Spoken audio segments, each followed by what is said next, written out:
មេរៀនទី10ប្រឈមមុខនឹងភាពភ័យខ្លាចរបស់អ្នកដើម្បីរីកចម្រើនទៅមុខចូលធ្វើនៅអ្វីដែលអ្នកខ្លាចហើយមរណភាពនៃសេចក្តីភ័យខ្លាចនឹងកើតមានឡើងជាមិនខានខណៈពេលដែលខ្ញុំកំពុងអង្គុយនៅក្នុងចំណោមទស្សនិកជនដើម្បីស្ដាប់វាគ្មិនលើកទឹកចិត្តលោក Jill Eagle នោះខ្ញុំមិនបានដឹងតតែសោះថាមានប្រយោគមួយឃ្លាដែលបំរុងនឹងផ្លាស់ប្ដូរជីវិតរបស់ខ្ញុំជារៀងរហូតទៅលោក Jill Eagle បានផ្ដល់នៅបទបង្ហាញដ៏អស្ចារ្យមួយនៅថ្ងៃនោះលោកមានរឿងដ៏មានតម្លៃជាច្រើនដែលត្រូវចែករំលែកមកកាន់ពួកយើងប៉ុន្តែមានពាក្យសម្ដីមួយឃ្លាដែលជាត្បូងដ៏មានតម្លៃបំផុតនិងលេចធ្លោជាងគេបំផុតនៅក្នុងចំណោមពាក្យសម្ដីទាំងនោះរបស់លោកបាននិយាយថាប្រសិនបើអ្នកចង់ជោគជ័យអ្នកត្រូវតែមានឆន្ទៈក្នុងការរស់នៅជាមួយនឹងភាពមិនស្រណុកសុខស្រួលឲ្យបានខ្ញុំគ្មានថ្ងៃភ្លេចពាក្យសម្ដីមួយឃ្លានោះបានឡើយហើយអ្វីដែលលោក Gill បានលើកឡើងគឺពិតជាត្រឹមត្រូវជាទីបំផុតដើម្បីអាចសម្រេចគោលដៅរបស់អ្នកនិងបញ្ចេញឲ្យអស់នៅសក្តានុពលរបស់អ្នកបានអ្នកត្រូវតែមានឆន្ទៈក្នុងការប្រឈមមុខនឹងភាពមិនស្រណុកសុខស្រួលរបស់អ្នកជាមុនសិនពោលគឺត្រូវហ៊ានធ្វើរឿងដែលអ្នកខ្លាចឲ្យបានជាដាច់ខាតនោះហើយគឺជាមធ្យោបាយដើម្បីអភិវឌ្ឍសក្តានុពលរបស់អ្នកនោះស្ដាប់ទៅវាហាក់ដូចជាសាមញ្ញណាស់មែនទេប៉ុន្តែសួរថាតើមនុស្សភាគច្រើនបានធ្វើអ្វីខ្លះនៅពេលដែលពួកគេប្រឈមមុខនឹងស្ថានភាពដែលគួរឲ្យភ័យខ្លាចឬសកម្មភាពថ្មីនោះពួកគេបែរជាដកថយពីភាពភ័យខ្លាចទាំងអស់នោះទៅវិញពួកគេមិនហ៊ានធ្វើសកម្មភាពឡើយខ្ញុំដឹងច្បាស់ណាស់ព្រោះនោះគឺជាអ្វីដែលខ្ញុំបានធ្វើអស់រយៈពេល30ឆ្នាំដំបូងនៃជីវិតរបស់ខ្ញុំដូចគ្នាហើយខ្ញុំបានប្រាប់អ្នកដោយគ្មានស្ទាក់ស្ទើរថាវាគឺជាយុទ្ធសាស្ត្រដែលនាំទៅរកភាពបរាជ័យយ៉ាងពិតប្រាកដតែម្ដងចូលបង្ហាញខ្ញុំអំពីបុគ្គលជោគជ័យណាម្នាក់ហើយខ្ញុំនឹងបង្ហាញអ្នកអំពីនរណាម្នាក់ដែលហ៊ានប្រឈមមុខនឹងភាពភ័យខ្លាចរបស់ខ្លួននិងហ៊ានចាប់ផ្ដើមធ្វើសកម្មភាពរបស់ពួកគេឲ្យអ្នកបានឃើញវិញពិនិត្យមើលភាពភ័យខ្លាចរបស់យើងតើអ្នកធ្លាប់មានអារម្មណ៍ភ័យខ្លាចឬថប់បារម្ភមុនពេលសាកល្បងសកម្មភាពថ្មីឬការងារដែលត្រូវប្រឈមមុខនឹងបញ្ហាប្រឈមដែរទេតើភាពភ័យខ្លាចទាំងនោះធ្លាប់បានបញ្ឈប់អ្នកមិនឲ្យធ្វើសកម្មភាពដែរទេខ្ញុំប្រកាសណាស់ថាអ្នកច្បាស់ជាធ្លាប់មានអារម្មណ៍ថាតល់តម្រេះធ្វើអីលែងចេញ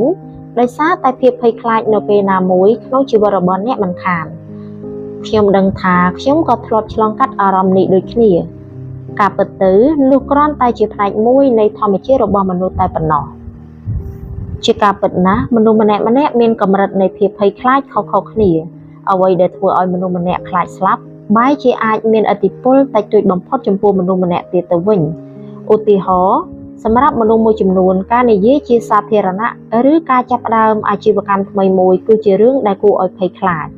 ចំណែកឯអ្នកផ្សេងទៀតប្រហែលជាភ័យខ្លាចក្នុងការសួររកផ្លូវពីនរណាម្នាក់ឬការស្នើសុំឲ្យនរណាម្នាក់ចេញទៅក្រៅជាមួយពួកគេសូមណាត់ជួបទៅវិញមិនថាអ្នកជឿថាភាពភ័យខ្លាចរបស់អ្នកគឺជារឿងតូចតាចឬជារឿងដែលគួរឲ្យអស់សំណើចយ៉ាងណានោះទេ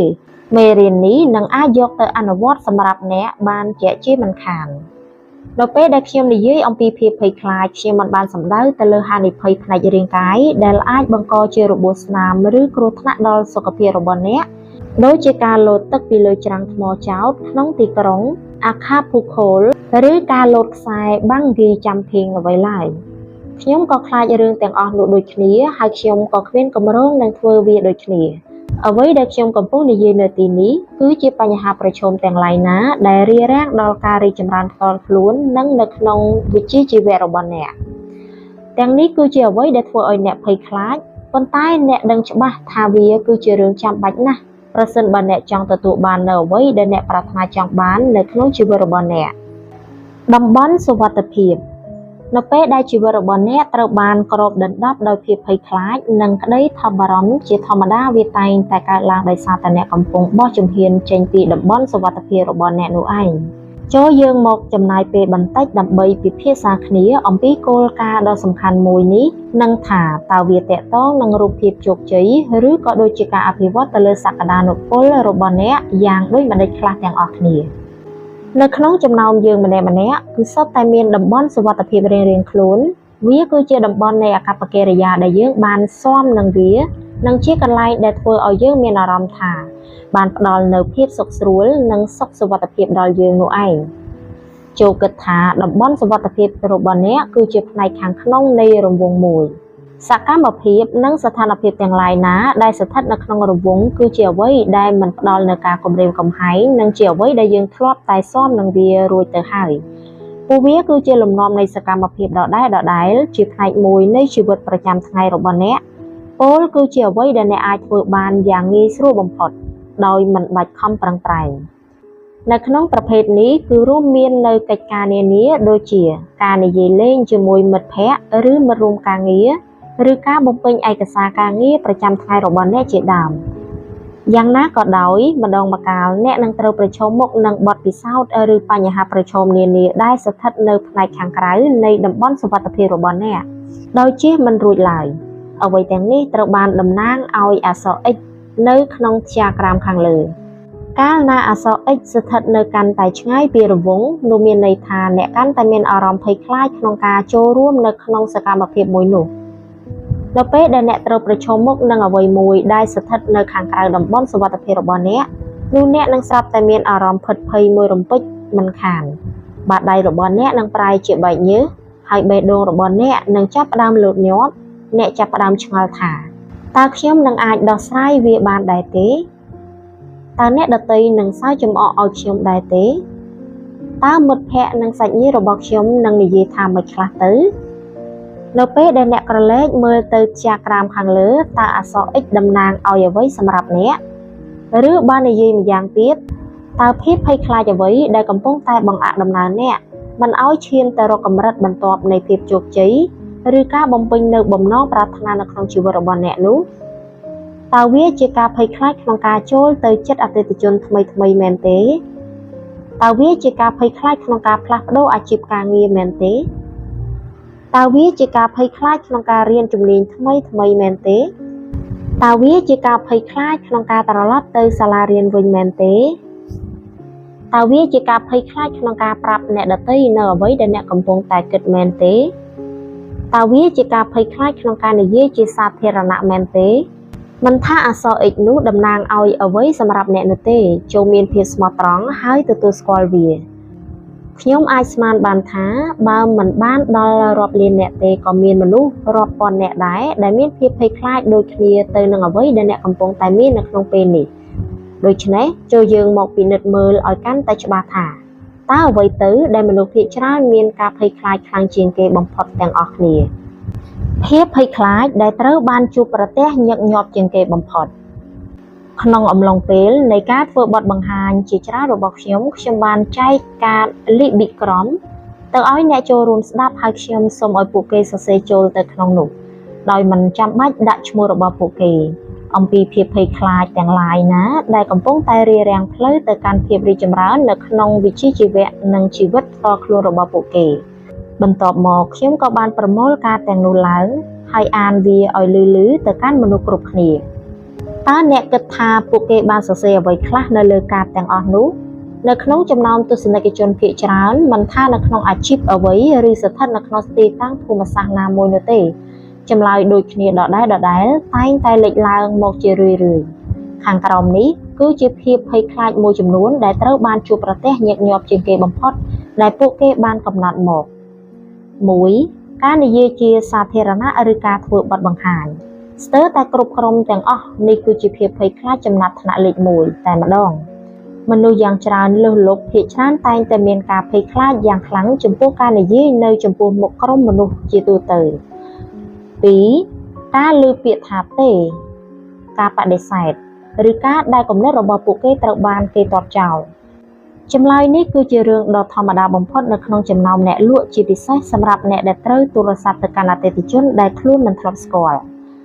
3ការផ្លាស់ប្ដូរការងារឬការចាប់ផ្ដើមមុខរបរផ្ទាល់ខ្លួនជាច្រើនឆ្នាំមកនេះខ្ញុំសង្កេតឃើញថាមានមនុស្សកាន់តែច្រើនឡើងបានរាយបញ្ជីអំពីភាពភ័យខ្លាចមួយនេះយើងមានបុគ្គលិកជាច្រើនដែលមិនសប្បាយចិត្តនឹងការងារនៅក្នុងក្រុមហ៊ុនធំៗនៅអាមេរិកសប្តាហ៍ថ្ងៃនេះហើយពួកគេប្រាថ្នាចង់បានបរិយាកាសការងារដែលផ្ដល់នូវភាពពេញចិត្តជាងនេះសម្រាប់ពួកគេប៉ុន្តែពួកគេតែងតែភ័យខ្លាចក្នុងការធ្វើអ្វីម្យ៉ាងដើម្បីផ្លាស់ប្ដូរវាទៅវិញ4ការប្រាប់ព័ត៌មានអវិជ្ជមានទៅកាន់អ្នកគ្រប់គ្រងឬនាយកប្រតិបត្តិ អ្វីដែលអ្នកគ្រប់គ្រងឬនាយកប្រតិបត្តិមិនចង់ឮចំណុចនេះគឺបានពន្យល់យ៉ាងច្បាស់ដោយខ្លួនវារួចហើយមិនបាច់ពន្យល់ច្រើននោះទេ 5. ការនិយាយទៅកាន់មនុស្សម្នានៅក្នុងថ្នាក់គ្រប់គ្រងជាន់ខ្ពស់បុគ្គលិកកម្រិតដំបូងជាច្រើនរូបនិងសូម្បីតែអ្នកគ្រប់គ្រងខ្លះក៏មានការភ័យខ្លាចក្នុងការនិយាយជាមួយនឹងនាយកប្រតិបត្តិនៅក្នុងក្រុមហ៊ុនដែរពួកគេថែមទាំងស្ទាក់ស្ទើរក្នុងការនិយាយលេងកម្សាន្តជាមួយនឹងប្រធានក្រុមហ៊ុនឬ CEO នៃស្ថាប័នរបស់ពួកគេទៅទៀតព្រោះពួកគេខ្លាចថាពួកគេអាចនឹងនិយាយអ្វីដែលខុសឆ្គងឬមើលទៅហាក់ដូចខ្លួនជាមនុស្សល្ងីល្ងើនិយាយមិនដឹងអីជាដើម 6. ខ្លាចបរាជ័យគឺសំដៅទៅលើអ្នកដែលមិនហ៊ានសាកល្បងអ្វីដែលថ្មីព្រោះខ្លាចថាវានឹងមិនទទួលបានលទ្ធផលល្អនោះឯងយើងនឹងដោះស្រាយបញ្ហានេះឲ្យកាន់តែស៊ីជម្រៅបន្ថែមទៀតនៅក្នុងមេរៀនទី11អញ្ចឹងចុះអ្នកវិញតើអ្នកមានការភ្ញាក់ផ្អើលនឹងភាពភ័យខ្លាចណាមួយនៅក្នុងបញ្ជីមួយនេះដែរទេតើអ្នកកំពុងតែមានវានៅក្នុងពេលឥឡូវនេះឬមួយក៏ធ្លាប់មានវាកាលពីអតីតកាលដែរទេអ្វីដែលជាការពិតនោះគឺថាមនុស្សភាគច្រើនលើសលប់ណាស់គឺសុទ្ធតែបានជួបប្រទះនឹងភាពភ័យខ្លាចទាំងអស់នេះនៅពេលណាមួយនៅក្នុងជីវិតរបស់ពួកគេជានិច្ចហើយប្រសិនបើអ្នកមានភាពភ័យខ្លាចមួយចំនួនដែលមិនមាននៅក្នុងបញ្ជីនេះក៏សូមកុំបារម្ភអីអ្នករឹងមាំជាងភាពភ័យខ្លាចទាំងឡាយរបស់អ្នកឆ្ងាយណាស់ហើយអ្នកអាចយកឈ្នះលើពួកវាបានអត្ថប្រយោជន៍នៃការដកថយពីភាពភ័យខ្លាចរបស់អ្នកនៅពេលដែលប្រឈមមុខនឹងព្រឹត្តិការណ៍ដែលបង្កឲ្យមានក្តីថប់បារម្ភមនុស្សភាគច្រើននឹងធ្វើការដកថយដើម្បីគេចវេះពីភាពភ័យខ្លាចនិងក្តីថប់បារម្ភទាំងអស់នោះឯងជាអ្វីដែលខ្ញុំធ្លាប់ធ្វើពីមុនមកអ្នកដឹងទេការដកថយគឺពិតជាជួយសម្រាលភាពភ័យខ្លាចនិងក្តីថប់បារម្ភដែលអាចកើតមានឡើងបានពិតប្រាកដមែនប្រសិនបើអ្នកនៅតែបន្តអនុវត្តសកម្មភាពទាំងអស់នោះឧទាហរណ៍ប្រសិនបើនរណាម្នាក់សូមឲ្យអ្នកធ្វើបទបង្ហាញមួយនៅក្នុងក្រុមហ៊ុនហើយអ្នកបដិសេធនោះអ្នកនឹងបានជួយសង្គ្រោះខ្លួនឯងពីការកេងមិនលក់ដោយសារតែការព្រួយបារម្ភនិងភាពភ័យអរដែលអ្នកនឹងត្រូវជួបប្រទះក្នុងរយៈពេលប្រមាណថ្ងៃមុននឹងឡើងធ្វើបទបង្ហាញនោះជាមិនខានតាមពិតទៅខ្ញុំបានរកឃើញថានោះគឺជាអត្ថប្រយោជន៍តែមួយគត់ដែលអ្នកទទួលបានពីការដកថយពលគឺបានគេចផុតពីក្តីថប់បារម្ភត្រឹមតែមួយគ្រាតែប៉ុណ្ណោះចូលសាកគិតអំពីវាបន្តិចទៅមើលថាតើអ្នកអាចរៀបរាប់ពីអត្ថប្រយោជន៍ផ្សេងទៀតដែលអ្នកអាចនឹងទទួលបាននៅពេលដែលពួកគេបដិសេធមិនព្រមប្រឈមមុខនឹងភាពភ័យខ្លាចរបស់ពួកគេដែរទេខ្ញុំបានសួរទៅកាន់មនុស្សរាប់ពាន់នាក់រួចហើយមិនទាន់ឃើញមាននរណាម្នាក់អាចរកឃើញពីអត្ថប្រយោជន៍បន្ថែមណាមួយលើសពីនេះឡើយសម្រាប់ហេតុផលដែលសមរម្យនោះគឺគ្មានសោះតែម្ដងតម្លៃដែលអ្នកត្រូវចំណាយឥឡូវនេះខ្ញុំចង់ឲ្យអ្នកពិចារណាឲ្យបានល្អិតល្អន់អំពីតម្លៃដែលអ្នកត្រូវចំណាយនៅពេលដែលអ្នកដកថយពីភាពភ័យខ្លាចទាំងឡាយណាដែលកំពុងតែរារាំងដល់ការរីកចម្រើនរបស់អ្នកនេះគឺជាអ្វីដែលនឹងកើតមានឡើងការគោរពឲ្យតម្លៃលើខ្លួនឯងរបស់អ្នកនឹងត្រូវធ្លាក់ចុះអ្នកមានអារម្មណ៍ថាខ្លួនគ្មានអំណាចអ្វីទាំងអស់នឹងខឹងនឹងខ្លួនឯងអ្នកបំផ្លាញភាពជោគជ័យរបស់ខ្លួនឯងអ្នកកំពុងដឹកនាំជីវិតមួយដ៏គួរឲ្យធុញទ្រាន់មួយនិងគ្មានព្រឹត្តិការណ៍អ្វីគួរឲ្យកត់សម្គាល់កើតឡើងតតែសោះតើនេះគឺជាតម្លៃដែលសមនឹងចំណាយដើម្បីឲ្យតែបានគេចវេះអំពីភាពភ័យខ្លាចនិងក្តីថប់បារម្ភនៅក្នុងរយៈពេលខ្លីមែនទេនៅក្នុងចំណោមយើងភាគច្រើនគឺពិតជាមានឆន្ទៈក្នុងការបង់ថ្លៃចំណាយដ៏ខ្ពស់មួយនេះគ្រាន់ដើម្បីតែគេចវេះពីភាពមិនស្រណុកសុខស្រួលជាបណ្ដោះអាសន្ននិងការសើចចំអកដែលអាចកើតចេញពីអ្នកដទៃទាំងនេះណាមិត្តអ្នកអានទាំងអស់គ្នាសូមជឿខ្ញុំចុះនេះគឺជាការសម្រេចចិត្តដ៏ឆ្កួតលីលាជាទីបំផុតនៅក្នុងរយៈពេលវែងការដកថយមិនមែនជាវិធីល្អបំផុតដើម្បីដោះស្រាយបញ្ហារបស់អ្នកឡើយអ្នកនឹងមិនអាចទទួលបានជោគជ័យខ្លាំងឬអភិវឌ្ឍទេពកោសល្យរបស់អ្នកឲ្យបានពេញលេញបំផុតបានឡើយលុះត្រាណាតែអ្នកមានឆន្ទៈក្នុងការប្រឈមមុខនឹងភាពភ័យខ្លាចរបស់អ្នកជាមុនសិនយុទ្ធសាស្ត្រកាលសម័យរៀននៅវិទ្យាល័យរបស់ខ្ញុំកាលខ្ញុំរៀននៅវិទ្យាល័យខ្ញុំជាមនុស្សម្នាក់ដែលអៀនច្រើននិងមិនសូវជាមានអារម្មណ៍ល្អចំពោះខ្លួនឯងប៉ុន្មាននោះទេប៉ុន្តែនៅពេលនិយាយដល់ការស្នើសុំនរណាម្នាក់ចេញទៅក្រៅជាមួយនឹងខ្ញុំនោះណាត់ជួបខ្ញុំមិនដែលត្រូវបានគេបដិសេធឡើយប្រសិនបើអ្នកកំពុងតែសម្លឹងមើលមកខ្ញុំពេលនេះអ្នកប្រហែលជាកំពុងតែគិតថាមុខមាត់អាប៉ែកនេះច្បាស់ជាមិនអន់ប៉ុន្មានទេប៉ុន្តែគ្រាន់តែមិនសង្ហាដល់ Tom Cruise តែប៉ុណ្ណោះឯង យុទ្ធសាស្ត្ររបស់ខ្ញុំគឺពិតជាសាមញ្ញជាទីបំផុតគឺខ្ញុំមិនដែលសុំនរណាម្នាក់ចេញទៅក្រៅជាមួយខ្ញុំសូម្បីតែម្នាក់អ្នកឃើញទេខ្ញុំមិនបានទុកឱកាសឲ្យនរណាម្នាក់មកបដិសេធខ្ញុំបានឡើយហើយតើខ្ញុំទទួលបានលទ្ធផលអ្វីខ្លះគឺខ្ញុំមានអារម្មណ៍មិនសប្បាយចិត្តចំពោះខ្លួនឯងខ្លាំងជាទីបំផុតខ្ញុំដឹងខ្លួនថាខ្លួនខ្ញុំគឺជាមនុស្សកំសាកខ្លាំងជាទីបំផុតខ្ញុំមានអារម្មណ៍ថាខ្លួនខ្ញុំគ្មានអំណាចឬឥទ្ធិពលអ្វីទាំងអស់ហើយដូចដែលអ្នកអាចស្រមៃឃើញស្រាប់អញ្ចឹងថាខ្ញុំមិនសូវមានកម្មវិធីជួបជុំនៅក្នុងសង្គមអ្វីច្រើនឡើយនិយាយឲ្យចំទៅគឺខ្ញុំកំពុងតែបំផ្លាញភាពជោគជ័យរបស់ខ្លួនឯងឲ្យសុទ្ធសាធតែម្ដងដោយសារតែខ្ញុំបដិសេធមិនព្រមប្រឈមមុខនឹងភាពភ័យខ្លាចដូច្នេះខ្ញុំក៏នៅតែស្ថិតក្នុងភាពស្ងប់ស្ងាត់នៅពីក្រោយគេខណៈដែលមិត្តភ័ក្តិនិងមិត្តរួមថ្នាក់ជាច្រើនពួកគេបានចេញទៅណាត់ជួបជាមួយនឹងដៃគូរបស់ពួកគេអស់ទៅហើយតើអ្នកគិតថាវាធ្វើឲ្យខ្ញុំមានអារម្មណ៍យ៉ាងណាដែរពិតជាពិបាកទទួលយកណាស់វាមិនខុសពីអ្វីដែលអ្នកបានគិតទុកនោះទេ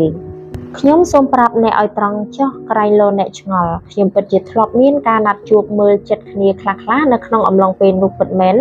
ប៉ុន្តែគឺសុទ្ធតែជាគ្រាដែលអ្នកដទៃជួយរៀបចំឲ្យតែប៉ុណ្ណោះខ្ញុំមិនបានទុកឱកាសឲ្យនរណាម្នាក់មកនិយាយពាក្យថាទេដាក់ខ្ញុំឡើយប៉ុន្តែតាមការពិតគឺរូបខ្ញុំខ្លួនឯងទេដែលកំពុងនិយាយប៉ុន្តែតាមពិតគឺរូបខ្ញុំខ្លួនឯងទេដែលកំពុងតែនិយាយពាក្យថាទេចំពោះខ្លួនឯងនោះ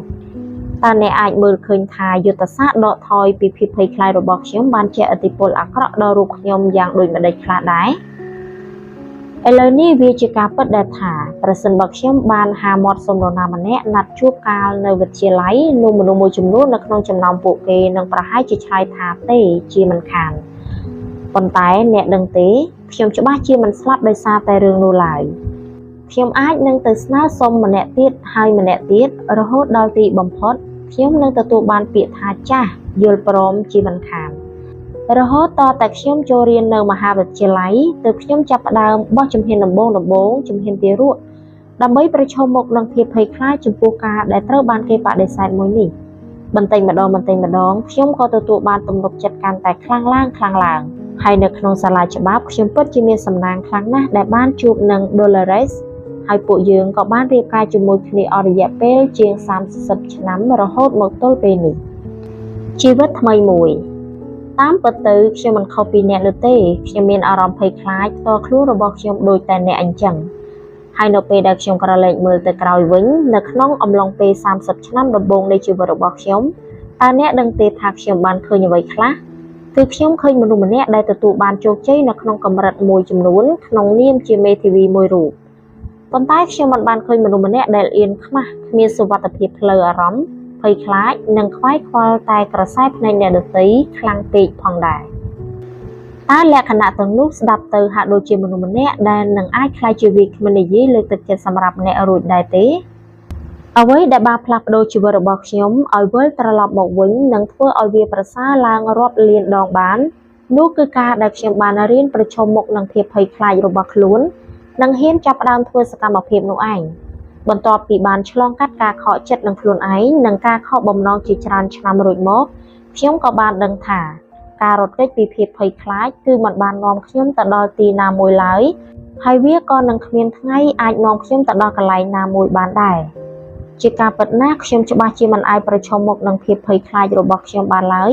ប្រសិនបើខ្ញុំមិនបានអភិវឌ្ឍឥរិយាបថវិជ្ជមានរបស់ខ្ញុំជាមុនទេឥរិយាបថដែលជឿថាខ្ញុំអាចធ្វើបានផ្ដល់ឲ្យខ្ញុំនៅកម្លាំងជំរុញបន្ថែមដែលខ្ញុំត្រូវការដើម្បីចាប់ផ្ដើមធ្វើសកម្មភាពនៅពេលដែលអ្នកជឿថាអ្នកអាចធ្វើអ្វីមួយបាននោះអ្នកនឹងមានសេចក្តីក្លាហានក្នុងការបោះជំហានទៅមុខ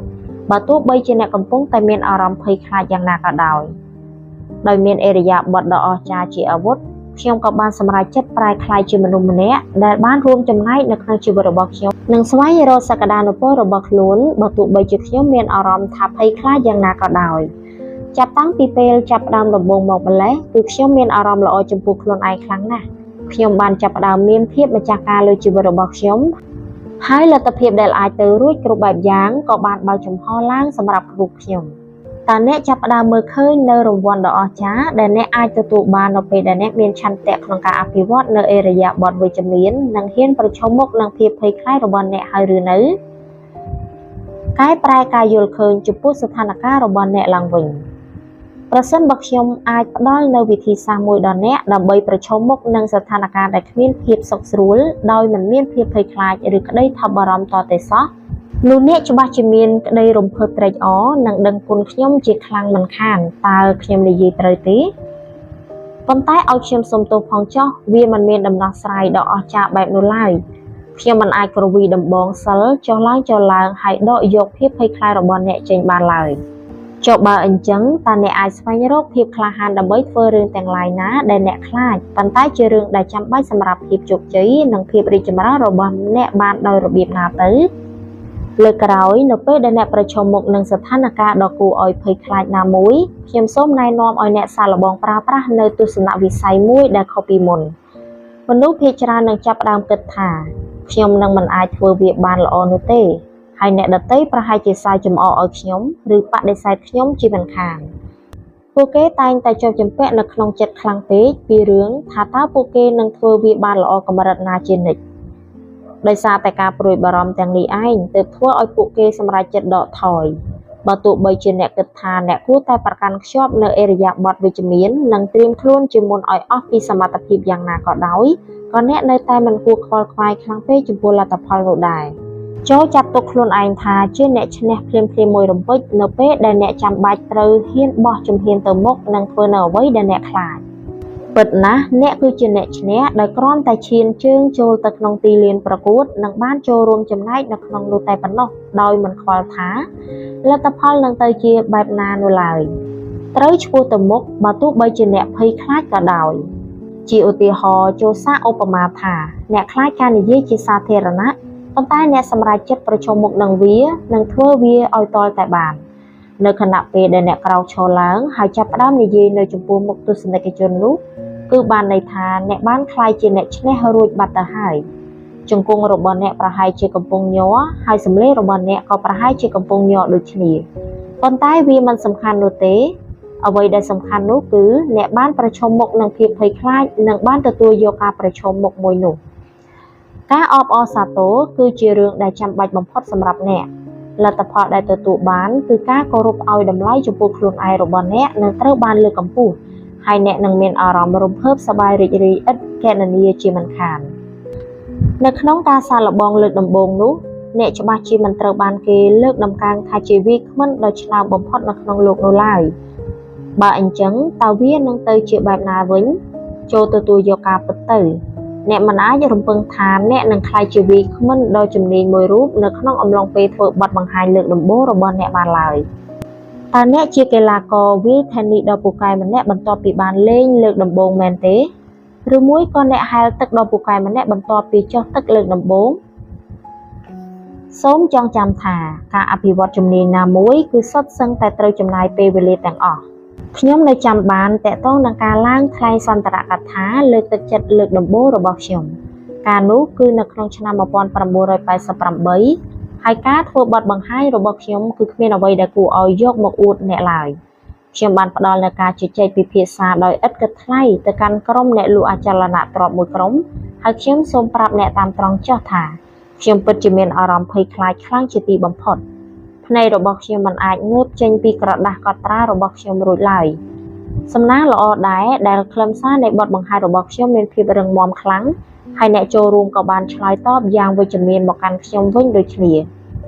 ប៉ុន្តែខ្ញុំនៅមានផ្លូវដ៏វែងឆ្ងាយទៀតដែលត្រូវដើរមុនពេលដែលខ្ញុំអាចហៅខ្លួនឯងថាជាវាគ្មិនដ៏ល្អមួយរូបបាននៅក្នុងបទបង្ហាញជាលើកទី2ខ្ញុំក៏បានធ្វើវាឲ្យប្រសើរជាងមុនបន្តិចហើយនៅពេលដែលខ្ញុំបានធ្វើបទបង្ហាញបានប្រហែលជា5ដងខ្ញុំក៏ចាប់ផ្ដើមពឹងផ្អែកលើក្រដាសកត់ត្រាកាន់តែតិចទៅនិងចាប់ផ្ដើមបង្កើតទំនាក់ទំនងកាន់តែរឹងមាំជាមួយអ្នកស្ដាប់ជំនួសវិញឥឡូវនេះបន្ទាប់ពីរយៈពេល11ឆ្នាំបានកន្លងផុតទៅខ្ញុំគឺជាវាគ្មិនអាជីពម្នាក់ដែលបាននិយាយទៅកាន់មនុស្សរាប់ពាន់នាក់ជារៀងរាល់ឆ្នាំនៅទូទាំងសហរដ្ឋអាមេរិកប៉ុន្តែសូមកុំភ្លេចថាអ្វីទាំងអស់នេះគឺបានផ្ដើមចេញពីបុរសម្នាក់ដែលពោរពេញដោយភាពភ័យខ្លាចនិងបានធ្វើបទបង្ហាញដែលគ្មានអ្វីគួរឲ្យចាប់អារម្មណ៍តតែសោះកាលពីឆ្នាំ1988នេះឯងនាងបានដើរតាមក្តីស្រមៃរបស់នាង ខ្ញុំចង់និទានរឿងមួយប្រាប់អ្នកអំពីស្ត្រីម្នាក់ដែលយល់ដឹងយ៉ាងច្បាស់អំពីការបុកទម្លុះខ្លួនចេញពីតំបន់សុវត្ថិភាពរបស់លោកស្រីមានឈ្មោះថា Dottie Berman ហើយអស់រយៈពេល32ឆ្នាំមកហើយដែល Dottie បានធ្វើជាគ្រូបង្រៀនភាសាអង់គ្លេសនៅវិទ្យាល័យមួយនៅក្នុងទីក្រុង New York ទោះជាយ៉ាងណាក៏ដោយតាំងពីអាយុ10ឆ្នាំមកម្លេះលោកស្រីតែងតែចង់ចូលប្រឡូកនៅក្នុងវិស័យសិល្បៈកម្សាន្តលោកស្រីមិនដែលគិតគូរពីវាឲ្យបានហ្មត់ចត់នៅក្នុងរូបភាពជាអាជីពការងារមួយនោះឡើយប៉ុន្តែបែរជាជ្រើសរើសយកស្ថិរភាពតំបន់សុវត្ថិភាពនៃអាជីពជាគ្រូបង្រៀនដែលមានប្រាក់ខែនិងអត្ថប្រយោជន៍ទៀងទាត់ជំនួសទៅវិញខណៈពេលកំពុងធ្វើជាគ្រូបង្រៀន Dottie ក៏បានចាប់ផ្ដើមនិពន្ធបទចម្រៀងនិងច្រៀងសម្ដែងខ្លះៗវាគ្រាន់តែជាចំណង់ចំណូលចិត្តនៅពេលទំនេរមួយតែប៉ុណ្ណោះប៉ុន្តែវាបានជួយរក្សាក្តីសុបិនរបស់លោកស្រីឲ្យនៅរស់រវើកជាប់ជានិច្ចបន្ទាប់មកនៅចុងទសវត្សរ៍ឆ្នាំ1980 Dottie ក៏បានធ្វើការសម្រេចចិត្តមួយនោះគឺលោកស្រីនឹងចូលនិវត្តន៍ពីការបង្រៀនហើយដេញតាមអាជីពថ្មីក្នុងនាមជាអ្នកសម្ដែងមួយរូបវិញនៅក្នុងរដូវក្តៅឆ្នាំ1988លោកស្រីក៏បានដាក់ពាក្យលាឈប់ពីការងារបន្ទាប់មកក្តីតក់ស្លុតពិតប្រាកដមួយក៏បានវាយប្រហារមកលើលោកស្រីមានអារម្មណ៍ភ័យខ្លាចយ៉ាងខ្លាំងក្នុងការឈានជើងចូលទៅក្នុងពិភពមួយដែលលោកស្រីមិនធ្លាប់ស្គាល់ពីមុនមករហូតដល់ថ្នាក់ទៅដកពាក្យលាឈប់ពីការងារនោះត្រឡប់មកវិញហើយត្រឡប់ទៅបង្រៀនវិញជាថ្មីម្ដងទៀតប៉ុន្តែមានអ្វីម្យ៉ាងនៅក្នុងខ្លួនរបស់លោកស្រីមិនព្រមបណ្ដោយឲ្យក្តីសុបិនរបស់លោកស្រីរលាយបាត់ពីខ្លួនលោកស្រីទាល់តែសោះ6ខែក្រោយមកពលគឺនៅក្នុងខែមករាឆ្នាំ1989លោកស្រីក៏បានប្រឈមមុខនឹងភាពភ័យខ្លាចរបស់ខ្លួនជាថ្មីម្ដងទៀតនិងបានចូលនិវត្តន៍យ៉ាងដាច់ណាត់តែម្ដងនៅពេលនោះ Dottie មានអាយុជាង50ឆ្នាំទៅហើយនៅក្នុងឆ្នាំ1992 Dottie ក៏បានបង្កើតនិងរៀបចំសម្ដែងកម្មវិធីតន្ត្រីផ្ទាល់ខ្លួនមួយឡើងមកកម្មវិធីនោះគឺផ្អែកទៅលើភាពភ័យខ្លាចរបស់លោកស្រីក្នុងការចាកចេញពីការងារបង្រៀនដ៏មានសុវត្ថិភាពដើម្បីឈានជើងចូលទៅក្នុងវិស័យសិល្បៈកម្សាន្តនោះឯងហើយនៅនីតិខែរដូវនៅក្នុងឆ្នាំ1998 Dottie ដែលមានអាយុជាង60ឆ្នាំទៅហើយនោះក៏បានចេញផ្សាយនៅអាល់ប៊ុម CD ដ៏អស្ចារ្យរបស់លោកស្រីដែលមានចំណងជើងថា I'm in love with my computer ដែលជាកម្រងប្រមូលផ្ដុំនៅបទចម្រៀងដែលពោរពេញទៅដោយភាពកំប្លុកកំប្លែងដ៏ឆ្លាតវៃនិងជំរុញលើកទឹកចិត្តនៅក្នុងនោះលោកស្រីក៏បានសម្ដែងបទចម្រៀងទាំងនេះនៅក្នុងកម្មវិធីតន្ត្រី Review នៅក្នុងហាង Cabaret មួយនៅក្នុងទីក្រុង New York ផងដែរនិងនៅតែបន្តបង្ហាញពីកម្មវិធីបទចម្រៀង Original Song និងរឿងរ៉ាវផ្ទាល់ខ្លួនរបស់លោកស្រីនៅក្នុងរោងភាពយន្តក៏ដូចជានៅតាមបណ្ដាអង្គការនានានៅទូទាំងប្រទេស Dottie គឺជាមនុស្សដំបូងគេដែលទទួលស្គាល់ថាការផ្លាស់ប្ដូរអាជីពរបស់ខ្លួនគឺពោរពេញទៅដោយបញ្ហាប្រឈមនិងឧបសគ្គជាច្រើននៅក្នុងនោះប៉ុន្តែសួរថាតើវាមានតម្លៃស័ក្តិសមនឹងធ្វើដែរទេបើតាមសម្ដីរបស់ Dottie បាននិយាយថាក្នុងមួយជីវិតនេះខ្ញុំមិនដែលសប្បាយចិត្តជាងពេលណាដូចពេលនេះឡើយសូមអបអរសាទរចំពោះលោកស្រី Dottie ដែលបានប្រឈមមុខនឹងភាពភ័យខ្លាចរបស់ខ្លួននិងបានផ្ដល់កម្លាំងចិត្តដល់ពួកយើងឲ្យដេញតាមក្តីសុបិនរបស់យើងរៀងៗខ្លួនកុំគិតច្រើនធ្វើវាតែម្ដងទៅលោក Ralph Waldo Emerson បានផ្ដល់នូវដំបូន្មានដ៏សាមញ្ញមួយដែលប្រសិនបើអ្នកអនុវត្តតាមនោះវានឹងអាចផ្លាស់ប្ដូរជីវិតរបស់អ្នកបានជាមិនខានលោកបានមានប្រសាសន៍ថាចូលធ្វើនៅអ្វីដែលអ្នកខ្លាចហើយសេចក្តីស្លាប់នៃភាពភ័យខ្លាចនោះនឹងកើតមានឡើងជាមិនខានខ្ញុំដឹងថាដំបូន្មាននេះគឺពិតជាសមហេតុសមផលណាស់ប៉ុន្តែមនុស្សមួយចំនួនគឺនៅតែមានភាពភ័យខ្លាចខ្លាំងហួសហេតុរហូតមិនហ៊ានធ្វើសកម្មភាពអ្វីទាំងអស់ដដែលសូមចងចាំអំពីពាក្យសម្ដីដែលខ្ញុំបានលើកឡើងកន្លងមកទាក់ទងនឹងតម្លៃដ៏ខ្ពស់ដែលអ្នកត្រូវចំណាយនៅពេលដែលអ្នកបណ្ដោយឲ្យភាពភ័យខ្លាចមកគ្របសង្កត់លើរូបអ្នកឡើងវិញទៅមើលនៅទីបំផុតការរត់គេចពីភាពភ័យខ្លាចរបស់អ្នកនោះគឺបានត្រឹមតែជាយុទ្ធសាស្ត្រដែលនាំទៅរកភាពបរាជ័យតែប៉ុណ្្នឹងឯងវានឹងពំនាំតែភាពខកចិត្តនិងភាពមិនសប្បាយចិត្តមកឲ្យអ្នកតែប៉ុណ្ណោះហើយខ្ញុំអាចនិយាយប្រាប់អ្នកបែបនេះបានគឺដោយសារតែខ្ញុំធ្លាប់មានបទពិសោធន៍ដោយខ្លួនឯងផ្ទាល់រួចហើយវាមិនមែនជាកំហុសរបស់អ្នកនោះទេប្រសិនបើអ្នកមានភាពភ័យខ្លាចខ្លះៗនៅក្នុងខ្លួននោះមនុស្សជោគជ័យក៏មានភាពភ័យខ្លាចរបស់ពួកគេដូចគ្នាអ្វីដែលខុសគ្នានោះគឺនៅត្រង់ថា មនុស្សជោគជ័យហ៊ានធ្វើសកម្មភាពនិងបោះជំហានទៅមុខបន្តទៀតបើទោះបីជាពួកគេកំពុងតែភ័យខ្លាចយ៉ាងណាក៏ដោយខ្ញុំទទួលស្គាល់ថាវាមិនមែនជារឿងងាយស្រួលរហូតនោះទេប៉ុន្តែអ្នកនឹងតែងតែមានអារម្មណ៍ល្អចំពោះខ្លួនឯងជានិច្ចនៅពេលណាដែលអ្នកហ៊ានប្រឈមមុខនឹងភាពភ័យខ្លាចរបស់អ្នកក្នុងរយៈពេល20ឆ្នាំចុងក្រោយនេះខ្ញុំមានកិត្តិយសណាស់ដែលបានធ្វើដំណើរទៅគ្រប់ទីកន្លែងនៅក្នុងទឹកដីនៃសហរដ្ឋអាមេរិកនិងនៅក្រៅប្រទេសនិងបាននិយាយទៅកាន់មនុស្សរាប់ពាន់នាក់នៅជុំវិញពិភពលោកនៅក្នុងអំឡុងពេលទាំងអស់នេះខ្ញុំមិនទាន់បានជួបបុគ្គលណាម្នាក់ដែលបានប្រឈមមុខនឹងភាពភ័យខ្លាចរបស់ខ្លួនបានធ្វើសកម្មភាពរបស់ខ្លួនហើយក្រោយមកបែរជាមកនិយាយថាស្ដាយក្រោយនៅឡើយគឺមិនដែលមានសោះសូម្បីតែម្នាក់ប៉ុន្តែខ្ញុំបានជួបមនុស្សជាច្រើនដែលបានប្រាប់ខ្ញុំថាពួកគេស្ដាយក្រោយខ្លាំងណាស់ដែលបានដកថយពីភាពភ័យខ្លាចរបស់ពួកគេហើយបណ្ដោយឲ្យក្តីសុបិនរបស់ពួកគេចាកចេញពីពិភពលោកនេះទៅដោយដែលមិត្តភ័ក្តិរបស់ខ្ញុំម្នាក់ដែលមានឈ្មោះថា Burke Hedges តែងនិយាយថាសូមកុំធ្វើជាមនុស្សម្នាក់នៅក្នុងចំណោមអ្នកដែលបណ្ដោយឲ្យភាពស្ដាយក្រោយចូលមកជំនួសទីតាំងនៃក្តីសុបិនរបស់ខ្លួនឲ្យសោះដូច្នេះដែរដូច្នេះចូលពង្រឹងខ្លួនឯងចូលប្រឈមមុខនឹងភាពភ័យខ្លាចរបស់ខ្លួនហើយចូលមានឆន្ទៈក្នុងការពង្រីកតំបន់សុវត្ថិភាពរបស់ខ្លួនឲ្យបានសាច់ដុំនៃសេចក្តីក្លាហានក៏អាចត្រូវបានអភិវឌ្ឍដូចទៅនឹងសាច់ដុំដទៃទៀតដែរពោលគឺតាមរយៈការហ្វឹកហាត់នេះឯងហើយនៅពេលណាដែលអ្នកធ្វើសកម្មភាពណាមួយដែលស្ថិតនៅក្រៅតំបន់សុវត្ថិភាពរបស់អ្នកបានពី3ដងហើយនោះតើអ្នកដឹងទេថានឹងមានអ្វីកើតឡើងសកម្មភាពដដែលនោះនឹងប្រែក្លាយជាផ្នែកមួយនៃតំបន់សុវត្ថិភាពរបស់អ្នកវិញជាមិនខានអ្នកនឹងទទួលបានផលចំណេញមួយទៀតនៅពេលដែលអ្នកមានឆន្ទៈក្នុងការពង្រីកតំបន់សុវត្ថិភាពរបស់អ្នកនៅពេលដែលអ្នកបុកទម្លុះភាពភ័យខ្លាចនិងចាប់ផ្ដើមធ្វើសកម្មភាពនៅក្នុងផ្នែកណាមួយនៃជីវិតរបស់អ្នកនោះបានន័យថាអ្នកនឹងបានអភិវឌ្ឍទំនុកចិត្តរបស់អ្នកនៅក្នុងផ្នែកផ្សេងៗទៀតដូចគ្នាដែរវាគឺជាការពិតនៅពេលដែលខ្ញុំមានអារម្មណ៍កាន់តែស្រណុកចិត្តនៅក្នុងនាមជាវាគ្មិនម្នាក់របស់ខ្ញុំក៏បានក្លាយជាអ្នកលក់ម្នាក់ដែលពូកែជាងមុនជាអ្នកជំនួញដែលពូកែជាងមុនជាអ្នកស្ដាប់ដែលពូកែនិងមានអ្វីៗផ្សេងៗជាច្រើនបន្តទៀតអ្នកអាចព្យាយាមគេចវេះពីវាតាមដែលអ្នកចង់ប៉ុន្តែអ្នកនឹងមិនអាចអភិវឌ្ឍសមត្ថភាពរបស់អ្នកឲ្យអស់ពីលទ្ធភាពបានឡើយលុះត្រាតែអ្នកមានឆន្ទៈក្នុងការប្រឈមមុខនឹងភាពមិនស្រណុកសុខស្រួលរបស់អ្នកជាមុនសិនជីវិតនឹងមិនផ្ដល់រង្វាន់ដល់អ្នកណាដែលបដិសេធមិនព្រមប្រឈមមុខនឹងការលំបាកនិងបញ្ហាប្រឈមជាដាច់ខាតការដែលរៀបចំខ្លួនឯងឲ្យស្ថិតនៅក្នុងស្ថានភាពមួយដើម្បីទទួលបានជ័យជំនះវាគឺរឿងសំខាន់ណាស់ហើយនោះគឺមានន័យថាអ្នកត្រូវតែចាប់ផ្ដើមសកម្មភាពបើទោះបីជាអ្នកមានភាពភ័យខ្លាចយ៉ាងណាក៏ដោយចូលប្រឈមមុខនឹងភាពភ័យខ្លាចរបស់អ្នកហើយអ្នកនឹងបានឡើងទៅលើវិថីឆ្ពោះទៅការអភិវឌ្ឍសក្តានុពលរបស់ខ្លួន